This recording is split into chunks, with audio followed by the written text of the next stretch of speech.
Hello, ladies. My name's Angela. Thank you so much for coming to my YouTube channel. I'm really happy to have you here. And I just want to give you a little bit of information about myself and also a topic today that I think you're going to find really interesting and something that's very, very common for females just like you that are entering into their 40s and 50s. So I'm a functional medicine practitioner and healthcare professional that has specialized in the area of women's health for many, many years, over 20. And I have a passion for helping females start to get the balance back in their hormones naturally. So if you feel like this is you, then you're probably in the right spot. And I want to talk to you about something that I know is very, very common, and that's belly bloating. And I find that women, as they get into their 40s and definitely into their 50s, as the hormones start to transition and they get closer to menopause, that they find they're bloating more often. And there is a reason for this with hormone imbalance symptoms and hormone changes. As particularly estrogen levels lower, but also progesterone, it actually does start to change our metabolism a little bit. And so when we are eating what may have been something that we ate when we were in our 20s and 30s, we had no issues, might be causing us to feel more bloated. Our bowels might be slowing down a bit. We might just be feeling generally more uncomfortable. And some women do report that they feel this after eating, and it's directly associated with food. And some women say that they're just feeling generally more kind of bloated and kind of icky in that abdominal area, just kind of like bogged down and weighed down. And they just don't know why.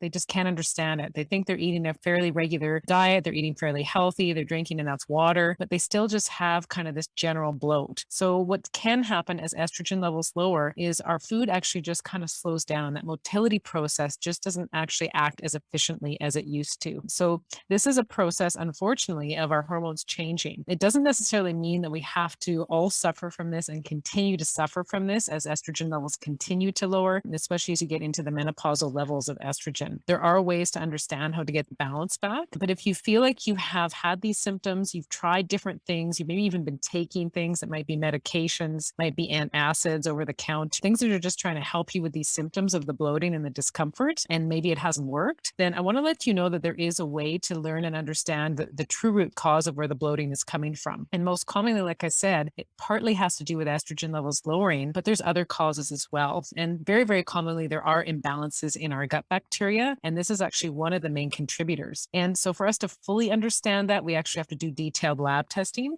But before you even do that, there is some ways and some quick tips that you can take from this to help you learn how to just start getting that balance back from a lifestyle perspective. So absolutely essential that we are eating enough fiber, because this actually will help to feed some of the good bacteria in our gut. And it actually helps our bowels and our motility to move better in general, as long as you're drinking enough water. So you're going to get your fiber from, of course, fruits and vegetables primarily. You're also going to get it from nuts and seeds. And so you want to make sure that you are bringing this in on a daily basis in enough of an amount. And many people are kind of just underdoing it when it comes to fiber. And when you do eat more fiber, the negative effect it can actually have is ironically bloating if you're not drinking enough fluids throughout the day as well. So another quick tip is to make sure that you are drinking, at least 8 cups of water a day. And if you are active and you're sweating through exercise, or you're just out in the heat, you're going to need to make sure that you bump that up. It might be 10, 12, even up to 15 cups, depending on how much you're up to. So these two things are absolutely essential. Another thing that you can do is actually to start eating more fermented foods. So things like kimchi or sauerkraut, or you can get drinks that are kefir that are also fermented. There's water kefir, there's kefir from different kinds of milks, whether they're dairy or non-dairy based. And these are also some great ways to start rebalancing the bacteria in your gut. And this actually can do wonders for that bloating as well. Some quick tips, some things you can do around foods. Another thing is to make sure that you're moving your body every day. It's a lot easier to get bloated and actually have your motility slow down, especially as the estrogen levels lower,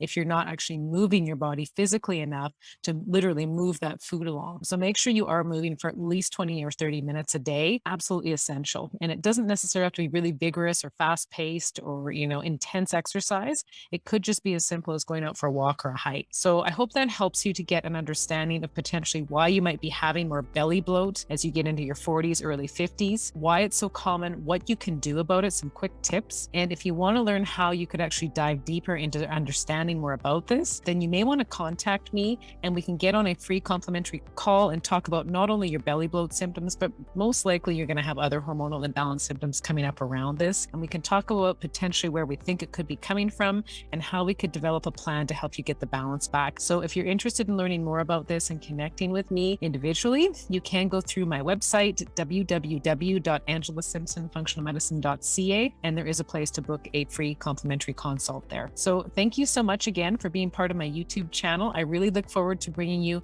more and more information on how you can get the balance back in your hormones naturally as you get into your 40s, 50s, and beyond, so you can start to live your optimal and best life. Thanks again, and take care.